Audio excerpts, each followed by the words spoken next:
Hi, everybody. Thank you so much for joining us today. This is Conscious Conversations. My name is Lauren Douglas, and I'm the head of marketing at Channel Factory. Hi, I'm Georgina Thompson, the head of programmatic at OMD.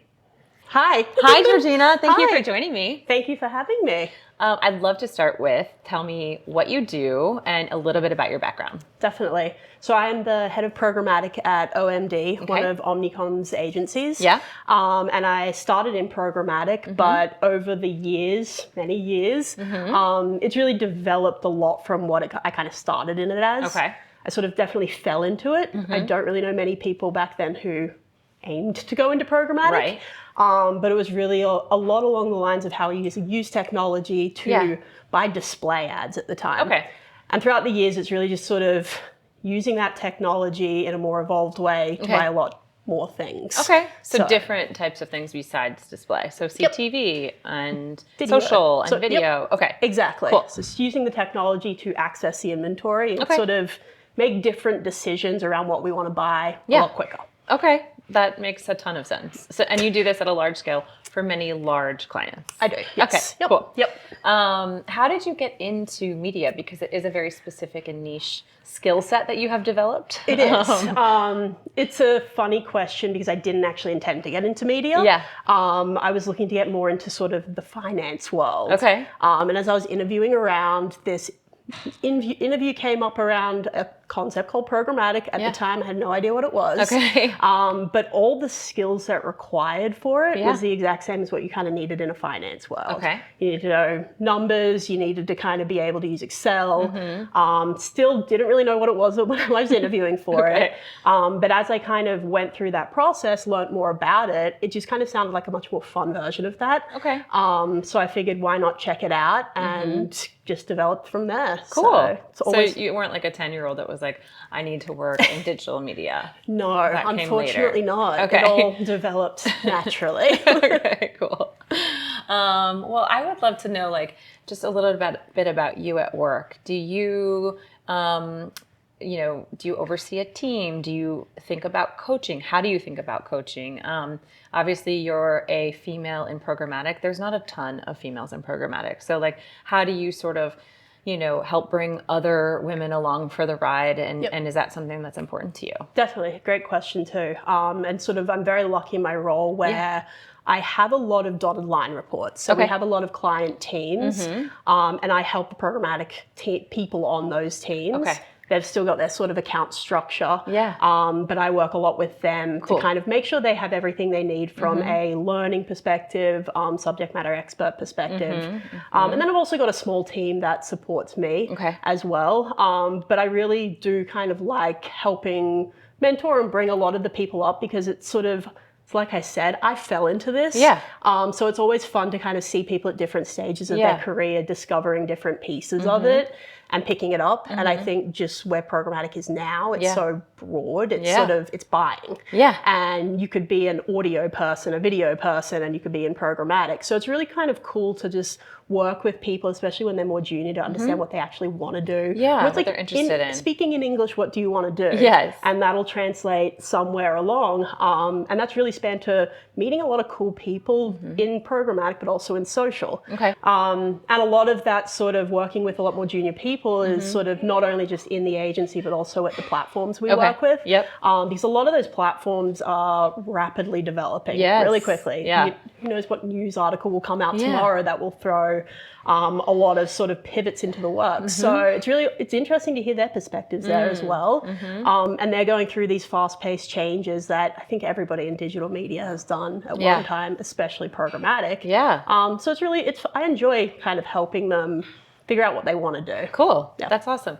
Do you think that that there are more like young, I guess I would say young women that are becoming interested in it? Definitely. And you're seeing sort of a shift there? I am, yeah. I think media, especially at the agencies, has had a lot of women for a long time. Yes. But the tech side hasn't always been that way. Totally. And I think it's a really cool merge of a sort of digital activation at an agency, because Okay. we do have a lot of people who are still trying to figure out which part they want to go into.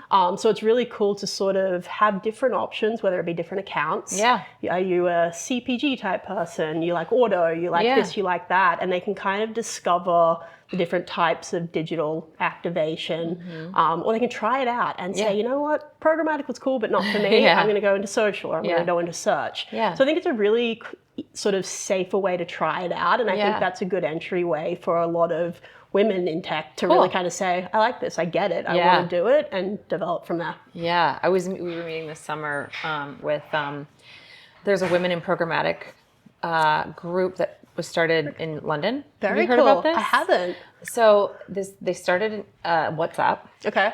And it was just like some of the women in programmatic in London, and they the WhatsApp spread and it caught fire, and then all of a sudden they had like 250 women on it, and now it's this huge thing. They've got like conferences. Yeah. Anyway, they're trying to start it now in New York, and I'm like, that's so cool. We should totally do something like that. Definitely. Yeah. That's such a, I love, because I think that's what helps it seem less intimidating. Yes, I think totally. Because we've sort of dabbled a lot where it's half of our programmatic talent is coming from the media planning side who are interested in it, or a search or something like that. Yeah. You'll have, honestly, a finance backgrounds. Yeah. And I think those are two very different groups of types of people, which is good to have in the office. Yeah.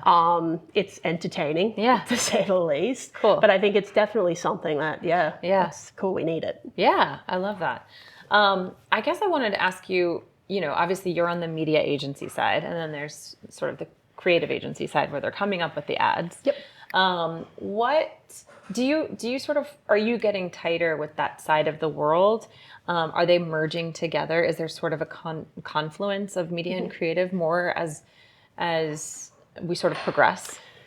Yes and no. Okay. I think there's definitely still sort of that expert on the creative side, but I think as we go to activate a lot of these new forms of media, we get a lot of data back really quickly. Okay. And a lot of different things, whether it's sort of attention metrics and eye tracking, and it's sort of the media buyer has access to that, but that's information that we need to be giving on a very quickly, consistent basis to the creative team. Totally. Tell them what's working and what's not. Yeah. Because it's something where we can't create the ads like they can, but we can definitely tell them how consumers are interacting with them and what is and isn't working. Yeah, and then are they then taking that, absorbing that feedback, making the changes, and sort of, is it that cyclical? Yeah, it's ideally it's an always on feedback loop, because it's the sort of thing where whether it's creative size or dynamic creative or this platform versus that platform, video length. It's easy things like that can get translated really quickly. And then there's also sort of attributes within that creative of how can we use the bigger technology to kind of develop for next campaigns, iteration, a better version. Absolutely. That makes a ton of sense. We are in early 2023. Somehow. Somehow.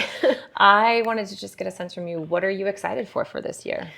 That's a lot. I think it's been a lot. The last couple of years have been crazy. I think there's just been a lot of rapid change, and we're at a point now where everybody's kind of accepted that. Yeah. We're not necessarily there to say, oh, we've figured it out yet, but I think there's a lot of good collaboration that will happen now, because I think the industry's somewhat starting to realize people need to band together to fix the problems. And I think, and not even problems, but just developments. Yeah, and evolution. Exactly. Yeah. Exactly. And I think that's something I'm hoping in 2023 we see further in the video space, especially in streaming. But really just sort of any online video.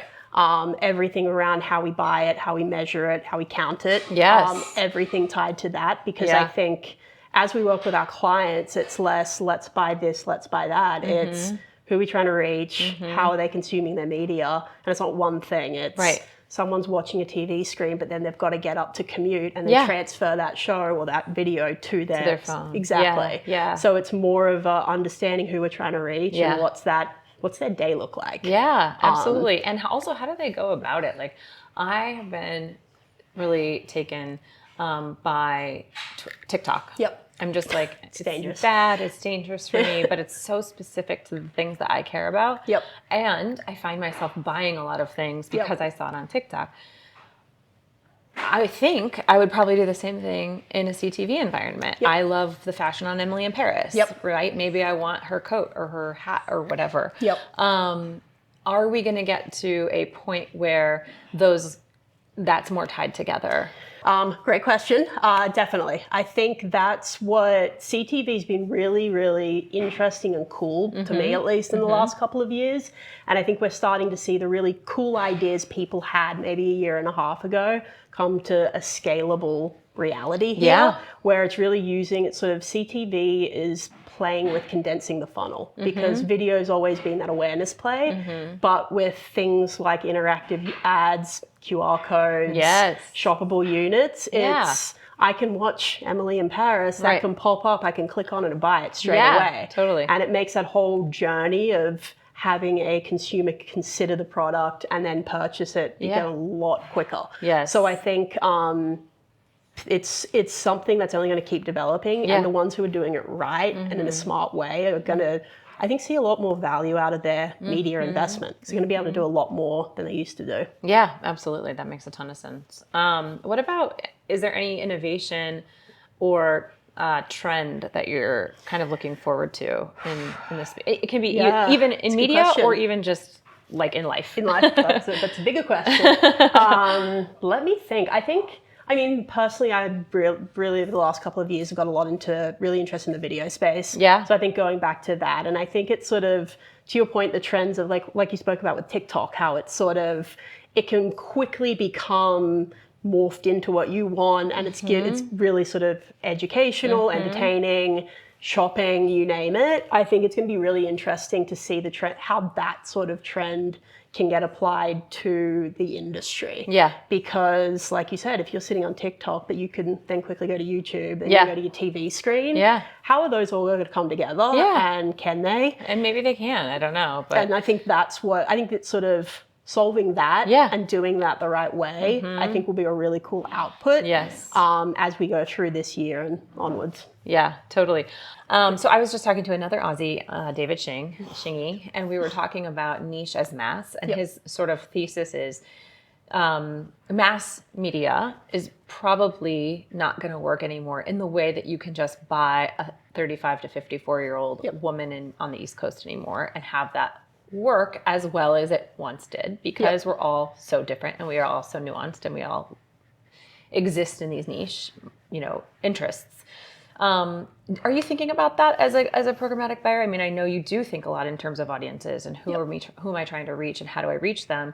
But are you starting to think about context or smaller sort of subsets of groups or people that happen to be hyper into like sneakerheads or sort of these micro audiences? Is that something you're thinking through? Definitely. It's a great question. I think it's something that we're at a point where I feel like it's been heavily defined, but almost at a fault, where it's sort of, especially in programmatic, I think a lot of people kind of say, oh, you can target with extreme precision. That in my head means, hi Lauren, buy this right now. I see you just ate lunch. Right. That's not what the reality of it is. Right. But I think it's something that, especially at OMD, we've sort of been talking a lot around more cultural idea. Like, who are you as a person and what do you like? And it's not necessarily you are this person in this demographic living here. It's what do you consume? Who do you talk to? What are your influences? And I think that's what's going to become a little bit more around the personalization of it, but it doesn't need to be creepy that way. It's totally just relevant to you. That's right. Whoever you are, and that's sort of who you are as a person, not who you are on paper. And I think that's how it can really kind of develop along to be a little bit more relevant to the consumer, but different at masses. Yeah, totally. Was there anything this year that you saw that sort of wowed you from a media or marketing or campaign perspective? It's a great question. I think the first thing that comes to mind on that is the sort of creativity in creating new media real estate. And I think, like we spoke, there's so many different endpoints now. Your traditional spot isn't going to always be exactly how you reach everybody. So I think we've seen a lot of creativity in content owners, sort of, whether it's through sponsorships or inserting products into shows in a more dynamic way, or sort of bringing out special shows that are worked in collaboration with brands to do it that way, but I think it's not perfected yet. And I think there's a lot of opportunity there, but I think it's just sort of in the shift we're seeing and the way we're going to count media and measure it. We're at a point where there's a lot of different ones coming in and it's not what it used to be. So I think there's a lot of opportunity to create new things here that can kind of become part of the new normal. Yeah.